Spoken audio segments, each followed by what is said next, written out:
올해에는 하나님이 하늘을 가르고 강림하는데 우리의 모든 기도 제목들을 하나님이 같이 응답하시고, 또 여러분들이 자녀 위해서 고생 많으신데 자녀의 문제도 해결하시고, 또 물질 문제도 힘들 때 또 물질 문제도 하나님이 해결하시는 것 같습니다. 그래서 2015년도는 여러분 생애에 아주 기쁘고 또 하나님께도 기쁜 그런 날이기 때문에 우리 첫 주를 보내면서 하나님 52주를 우리들이 성실하게 잘 지키게 하시고, 또 이 첫 주부터 하나님께 영광 돌리게 하여 주옵소서. 그래서 이 기도라고 하는 것은 다 응답되는 기도여야 되는데, 우리가 이렇게 하나님이 하늘을 가르고 강림하신다는 그 기도는, 오늘 이사야 이 64장의 기도는 다 응답이 나중에 보니까 다 된 기도고, 또 이것이 어마어마한 기도로 발전하고 있는 것을 볼 수 있습니다. 하나님, 우리가 올해에는 이런 은혜를 받아야 되겠습니다 할 때, 또 여러분들은 본인의 의사와 관계없이 하나님이 한국의 정치의 중심인 도시로 여러분들은 이동되었고, 또 그리고 또 공무원 되신 분들은 본인의 의사와 관계없이 또 나라 일을 보게 하셔서 늘 나라 일을 보고, 또 왔다 갔다 하시는 대통령이나 총리나 장관들을 늘 쉽게 볼 수 있는 그런 자리에 있음으로 말미암아 더 유정자들을 위해 기도하게 하셨단 말이죠. 그래서 우리가 하나님 하늘을 가르고 강림하셔서 하면서 우리가 무슨 기도를 하나님 앞에 요구해야 되냐 하면, 하나님 이 나라가 하나님 좋은 정치를 하고 또 신앙생활을 잘하는 나라가 되게 하옵소서. 나라를 위한 축복 기도를 해야 될 것이고요. 그 다음에는 우리 교회가 분열되고 우리 교회가 타락해 가고 교회 지도자들이 교만해져 갈 때는 곧바로 또 나라에는 큰 어떤 사고들이 일어나곤 했기 때문에, 우리가 올해에는 이 교회들이 하나님 앞에 바로 서고 또 오직 복음만을 전하고 말씀을 왜곡되게 전하지 않게 하옵소서 하고 기도하는 것도, 또 한국교회 중심에 서 있고 한국교회 대표주자로 뛰어가는 여러분들의 또 올해의 기도 제목일 것이고요. 그 다음에 또 세 번째는, 첫 번째 나라를 위해 기도했죠. 두 번째는 교회를 위해 기도했죠. 세 번째는 우리 가정을 위해 기도하면서 우리 가정의 믿음으로 하나가 되고, 가정에서 가정재단을 아빠들이 이끌고 그런 단계까지 갈 수 있게 하옵소서. 그래서 우리 가정들이 하나님의 말씀에 순종하게 하옵소서. 이 가정이 믿음으로 하나 되는 것보다 더 무서운 게 어디 있습니까? 이 세상 사람을 누가 감당하겠습니까? 참, 우리가 예수 믿고 산다는 것 자체가 얼마나 감사합니까? 올해에도 여러분 건강 주실 줄 그런 믿음을 가지시기 바랍니다. 그래서 우리는 하나님이 그런 건강한 가정을 주시고 건강한 또 건강을 주시고 얼마나 좋아요. 그래서 세 번째 우리의 기도 제목은 가정이 믿음으로 하나가 되게 하옵소서. 이거 정말 여러분이 이루어드려야 됩니다. 그래서 우리 가장부터 우리 온 가정이 하나님의 말씀에 순종하고, 그리고 특히 올해에는 이 첫 주간을 보내면서 1년 내내 주의 날을 거룩하게, 저와 여러분들이 한번 주의를 거룩하게 한번 지켜보자고요. 주의 날을 거룩하게 지키면서 또 달려가게 해 주옵소서. 그렇게 기도해야 됩니다. 그래서 우리가 오늘 우리들의 기도 제목이 뭐냐면 64장 1절이에요. 이사야 64장 1절. 하나님, 올해에는 우리가 울부짖으며 기도할 건데 하늘을 가르고 강림하시고 주 앞에서 산들이 진동하게 하여 주옵소서. 하늘을 열고 이 땅에 강림하소서. 하늘 가르고 임하소서. 그래서 이 시대에 이스라엘 백성들이 죄를 졌습니다. 그리고 세상은 황폐하게 되었습니다. 이때 이사야의 기도는 뭐냐니까, 물론 이사야의 기도는 자기의 기도가 아니라 하나님이 기도하게 하셔서 하는 기도예요. 그래서 하나님이 하게 하셔서 하는 기도를 우리가 할 때는 그 기도는 다 응답되는 기도인 줄 믿으시기 바랍니다. 그래서 하나님, 이 사람들이 죄를 졌습니다. 우리가 범죄했습니다. 그래서 우리가 이렇게 어려운 포로 생활을 했습니다. 그러나 하나님, 이 예루살렘이 다시 과거에 칭찬받았던 세상의 칭송거리가 되었던 그날을 회복할 수 있도록 하나님 하늘을 가르고 임하여 주옵소서. 한 게 오늘 이사야의 기도거든요. 또 우리도 하나님 우리가 우리나라가 전 세계 여러 가지로 말미암아 부끄러운 일이 좀 있었습니다. 그러나 하나님 이제 2015년도에는 광복 70주년이요. 그렇기 때문에 올해에는 하나님 하늘을 가르고 우리나라에 임하여 주옵소서. 그렇게 기도해야 됩니다. 그래서 하늘 가르고 임하셔서 세상에서 다시 칭찬거리가 되게 하옵소서. 이사야는 이사야에서 그러하여금 쉬지도 않고 그러하여금 일하시도록 하라. 졸지도 않고 쉬지도 않고 그러하여금 일을 하시도록 하라. 그런 기도를 이사야는 이사야에서 드렸는데 그것이 뭐냐면 하나님 오늘도 우리를 위해서 일해 주옵소서. 하감하셔서 우리들의 모든 상황을 보지 마시고 우리들의 조건을 보지 마시고 다시 하나님을 보고 싶어하고 있는 우리 성도들 때문에 다시 하나님께 충성하겠다고 오늘 임명장을 받고 새롭게 시작하는 그분들 때문에 이 나라에 복을 주옵소서. 한국 모든 교회에 복을 주옵소서. 전 그렇게 생각합니다. 아유 어떤 지도자는 왜 저래, 어느 교회는 왜 싸워, 그런 얘기 할 필요 없이 그냥 우리가 이름 없이 빚도 없이 살면서 그냥 내가 처한 내 땅 한 평 두 평을 일구면서 살지만은 내가 그냥 성실한 집사가 되면 되고 내가 그냥 욕 안 먹는 목사가 되면 되고 그렇게 살면 하나님이 이 땅에 임하는 거야. 다른 사람, 다른 집사님, 다른 재직들 어떻게 일을 하든지 흉볼 거 없다 이거죠.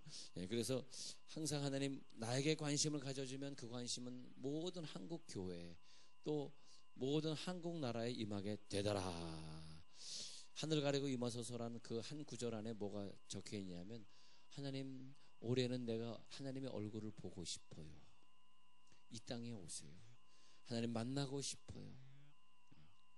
만약에 올해 우리가 무슨 어떤 사고를 통해서 하나님 앞에 간다면 참 얼마나 좋을까. 왜? 하나님의 얼굴을 볼 수 있으니까. 하나님 좋은 마음을 가지고 기대합니다. 혹시 올해 내가 하나님을 만나러 간다 해도 얼마나 감사한지. 왜냐하면 하나님의 얼굴을 보고 싶었는데 드디어 보게 되니까. 그러니까 하늘을 가르고 임하소서 이 말은 뭐냐면 보고 싶어요 그런 뜻입니다. 하나님 보고 싶어요. 그런데 여기에서 그 하늘을 가르고 강림해 주세요 했을 때 그 하나님은 어떤 하나님이냐? 주 앞에서 산들을 진동하시고 1번 주 앞에서 산들을 진동하시고 2번 불이 섭을 사르며 불이 물을 끓임같이 임하셔서 그 하늘을 가르고 강림하셨을 때 나에게는 선하신 하나님, 착하신 하나님으로 보여졌지만 그러나 산들은 놀라서 떨고요. 그리고 이방 나라들이 봤을 때는 와 하나님 믿는 민족이 저렇게 대단하구나. 마치 그 여호수아의 군대를 보고 가나안 족속이 막 부들부들 떨었던 것처럼 불이 섭을 가르며 불이 물을 끓임같이 이 땅에 임하시는 하나님인 걸 믿으시기 바랍니다. 하나님 믿지 않아서 믿는 사람을 괴롭히던 사람들이 하나님 믿지 않아서 기독교인을 막 향해서 싸우던 저런 그 이방 민족들이 하나님이 우리를 위하여 임하시는 것을 봤을 때에 깜짝 놀라고 와 하나님 믿는 민족들이 이렇게 두렵구나. 마치 그것은 2000여 년 전에 하나님이 하늘을 가리고 강림하셨는데 그 120문도가 같이 모여서 하나님 앞에 방언으로 기도하고 전도용의 기도가 올라가고 있을 때 성령이 내려오셔서 거기서 하늘을 가르고 내려오셔서 오순절날에 사람들에게 불의 혀같이 갈라지는 성령을 부으셨단 말이죠. 그랬더니 이방의 민족들이 함께 예루살렘에서 예배드리다가 놀래가지고 와 이런 일이 벌어졌는가 해가지고 막 사람들이 모여들었는데 그때 거기서 불이 확 나버리니까 그 바깥에서도 그 불구덩이를 보고 확 모여들었습니다. 와 그러면서 3,000명이 막 동시에 회개하는 역사. 할렐루야. 그런 역사가 나타났다는 거죠. 그것이 뭐냐? 하나님이 하늘을 가르고 임하셨더라 이것입니다. 올해 하늘을 가리고 여러분 가정에 임하시길 간절히 축원합니다. 올해 하늘을 가리고 교회에 임하실 것입니다. 조지 윗필드라고 하는 목사님이 계셨는데, 그가 설교하고 있을 때 갑자기 하늘에서 불이 내려왔다는 기록이 있습니다. 그래서 그 윗필드 목사님이 설교하다가 갑자기 성령이 임하셨습니다, 주님이 오셨네요 하고 소리를 질렀는데, 그때 강한 기름 부음이 임하면서 예배에 참석했던 사람들의 성령의 불이 임해가지고 방언이 터지고 막 예언이 터지고 그러는데, 그때 주변에 살던 사람들이 놀래가지고 불이 났는 줄 알고 막 그 교회로 모여들었는데, 그가 설교할 때 그런 강한 기름 부음이 임해 있는데, 그때 첸텔함이라고 하는 지역이었는데, 그것이 세계 교회사에 기록이 되었습니다. 첸텔함 부흥 역사 그래가지고 첸텔함이라고 하는 데인데, 그 조지 위트필드 목사님이 설교했던 그 놀라운 역사, 놀라운 일이 벌어졌습니다. 왜냐? 설교 도중에 강림하신 거죠. 천국으로 가버리는 거예요. 깨어있다가 성령 불 받아야지. 근데 이제 성령의 불이 많은데, 평양 산정형교회에서 길손주 장로님이 설교하고 있을 때 성령의 불이 많으니까 무슨 역사 나타났냐 하니까, 성령의 불이 많으니까 길손주 장로님이 설교하다가, 목사 되기 전에 설교하다가 갑자기 자기의 죄를 갖다가 회개하기 시작한 거예요. 그러더니 사람들이 막 한 사람 두 사람 걸어 나와가지고 내가 이런 죄를 졌습니다 막 회개하기 시작하는 거예요. 그러니까 부인이 그 간증을 듣다 깜짝 놀란 거예요. 아니, 우리 남편이 세상에 저거 흉악한 죄를 짓고 있는 걸 내가 몰랐네.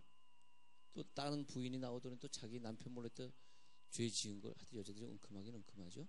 예, 예. 자기 남편 몰래 죄 지은 걸 또 갑자기 회개한 거예요. 그 남편이 깜짝 놀라가지고 저거 완전히 이혼감이구만, 막 그런 상황들이, 이상한 상황이 벌어지기 시작한 거야. 예? 그러더니 말이에요, 그러더니 온 교회가 그냥 막 통곡하며 잡아가면서 울기 시작한 것이 우리 한국교회는 최고의 부흥의 역사로 기록됐습니다.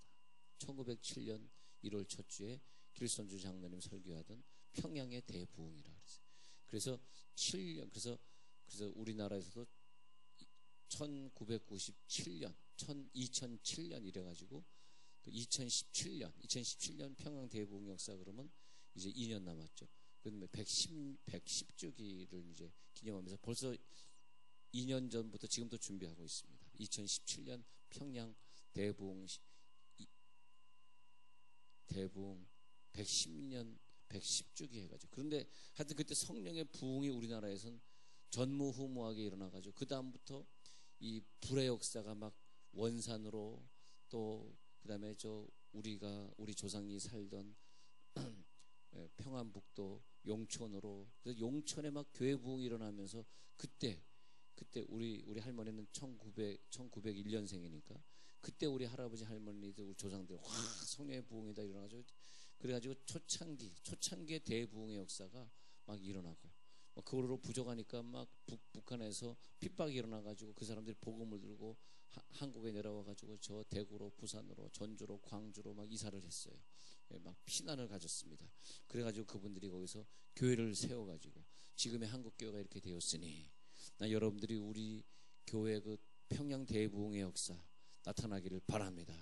또 시카고에서는 말이에요, 시카고에서는 무디라는 사람이 초등학교 3학년 출신이라서 신학을 공부할 수도 없는 사람에게 성령의 불이 떨어져서 무디 선생이 이 설교하기만 하면 사람들이 그 부흥의 영을 받아가지고 설교하기만 하면 하나님이 강림하시는 거예요. 할렐루야. 그러면서 예수 믿지 않는 사람들을 깜짝 놀라게 하는 거예요. 예. 불이 그 숲을 갖다가 갈라버리고, 그 불이 물을 막 끓여버리고, 풀포기들은 태워버리고, 물은 끓여버리면서 불이 막 나타나기 시작했는데, 이것이 성령의 능력이 얼마나 강하게 작용했는가. 성경의 기록을 보니까 출애굽기 19장에 그런 기록이 나와요. 19장 16절에 보니까 어느 날 아침에 우레와 번개가 빽빽한 구름이 산 위에 있을 때 막 나타나는데, 나팔 소리 같은 그 소리가 막 들리는 거야. 나팔 소리가 조금. 근데 이제 이 빽빽한 구름이 산 위에 있을 때 나팔 소리가 크게 들렸다 그랬어요. 그들이 모든 백성이 다 떨더라. 특징이 비슷합니다. 하나님이 하늘에서 임하실 때에 백성들은 두려워 떨었어요. 근데 그 하나님을 맞으려고 모세가 백성들을 거느리고 진에서 확 나올 때 시내산의 연기가 자욱했다고 오늘 출애굽기 19장 17절에서 말합니다. 시내산의 연기가 자욱하더니 여호와께서 어떻게 강림했냐? 불 가운데 강림하시더라. 그래서 하늘에서 성령의 하나님이 내려오실 때 특징이 뭐냐면 불처럼 내려오시는 걸 믿으시기 바랍니다. 그래서 나팔 소리가 점점 커지더니 하나님이 큰 음성으로 대답하시더라. 출애굽기 19장 20절. 그러니까 하나님은 그 시내산 꼭대기에 강림하셨고 모세를 부르셨고 모세가 올라가고 있을 때 모세를 부르시니 모세가 올라가매. 출애굽기 19장 20절. 모세가 올라가매. 하나님이 임하시는데 백성들은 두려워가지고 막 물이 끓임 같이 불이 타는 것 같이 막 두려워 떨었다는 것입니다. 그래서 다시 이사야 64장 2절에서 이방 나라들이 주 앞에서 떨게 하소서. 64장 3절 주께서 강림하사 우리가 생각하지 못한 두려운 일을 행하시던 그때 산들이 주 앞에서 진동하여 싸우니 주 외에는 자기를 앙망하는 자를 위하는 이런 일을 행한 신을 옛부터 들은 자도 없고 귀로 들은 자도 없고 눈으로 본 자도 없다. 이 말이 뭐냐니까 오직 그 하나님이 하늘에서 임할 때는 오직 하나님만이 이런 유일한 하나님이신 것을 깨달으면서 과거에는 이런 경우가 없었지. 내가 맺는 신이 하늘에서 내려온 걸 나는 본 적이 없었어. 그래서 원수들이 고민하고 떨고 그리고 저들이 마지막 심판받을 것을 두려워했던 그런 시간. 주의 날이 도적같이 오리니, 바뀐 성경은 도둑같이 오리니 그날에는 하늘이 큰 소리로 떠나가고 물질이 뜨거운 불에 풀어지고 땅과 그 중에 있는 모든 일이 드러나리로다. 베드로후서 3장 10절. 하나님의 강림의 특징이 똑같습니다. 불이라고 하는 거죠. 불을 기대하시기 바랍니다. 그 물질들이 뜨거운 불에 풀어지고 다른 구절에 보면 종이축같이 말려지고 하나님의 능력을 인식하는데 믿는 사람에겐 기쁜 날이지만 죄짓고 믿음이 없고 하나님 앞에 주의를 제대로 지키지 못하고 우리가 예배드리는 시간에 딴짓을 하던 사람들에게는 어마어마한 불의 심판의 시간이기도 한 것을 꼭 그 믿음을 가지시기 바랍니다. 하나님은 위대하십니다. 우리의 기도를 들으시고 산을 진동하시면서 내려오시는 하나님인 걸 믿으시기 바랍니다. 그래서 하나님이 우리들의 능력을 주실 때 원수들에겐 심판의 능력이고 그래서 그걸 갖다 하나님의 두 얼굴이라 그래요. 하나님의 양면성과 무시무시한 얼굴이 있고 사랑의 얼굴이 있는데 여러분 사랑의 얼굴로 맞이할 준비를 오래 하시기를 간절히 바랍니다. 그래서 오늘 다시 2절에 보니까 주의 원수들이 주의 이름을 알게 하시며 이게 중요한 거예요. 주의 원수들이 주의 이름을 알게 하시며 하늘에서 하나님이 성령의 능력으로 임하시고 예수의 능력으로 임하실 때는 주의 원수들이 주의 이름을 알게 하시며 그런데 이 이사야의 이 구절이 왜 유명한 구절인가 하는 거 했더니 이런 결론으로 가야 돼요. 이거 잘 들으셔야 돼요. 이사야의 이 구절 하나님 하늘을 가리고 임하소서 했더니 이것이 어떻게 되는지 아십니까? 하늘 가리고 임하셨으니 이사야의 예언대로 이사야의 예언대로 예수님이 하늘 가리고 이 땅에서 태어나신 걸 믿으시기 바랍니다. 이걸 말하는 거예요. 이게 복음입니다. 하늘 가리고 임하셔서 우리를 구원하소서 했더니 예수님이 이 땅에 마국간에서 태어나시게 된 것이죠. 여러분 하늘 가르고 임하시는 그 하나님을 만나는 여러분들이 올해에도 부흥을 위해 기도하십시오. 교회는 부흥되어야 됩니다. 내 가정은 변화되어야 됩니다. 하늘 가르고 임하소서. 하늘 가르고 임하시는 하나님의 사랑. 시편 99편의 기자는 여호와께서 통치하시니 만민은 떨게 될 것이다. 하나님은 그룹 사이에 좌정하실 것이다. 땅은 요동할 것이다. 그래서 64편 9절에 가서 보니까 여호와여 너무 분노하지 마시오며 죄악을 영원히 기억하지 마시옵소서. 구하오니 보시옵소서 보시옵소서. 우리는 다 주의 백성이니이다. 주의 백성들은 오늘 기도할 때 하나님 내 죄를 따라 갚지 마시고 분노하지 마시옵소서. 올해는 하나님의 아름다운 사건들이 우리 가운데 임하게 하여 주시옵소서. 내가 하나님을 만나는데 지금 뭔가 두렵고 떤 사람들이 있습니까? 아닙니다. 하나님 그렇게 하지 마시고 성령의 불로 올해 임하여서 내 가정을 다 성령의 불로 태워 주시옵소서. 그렇게 우리들이 기도해야 됩니다. 그러므로 말미암아 하나님이 우리들에게 약속하신 모든 것들이 오래 이루어질지어다.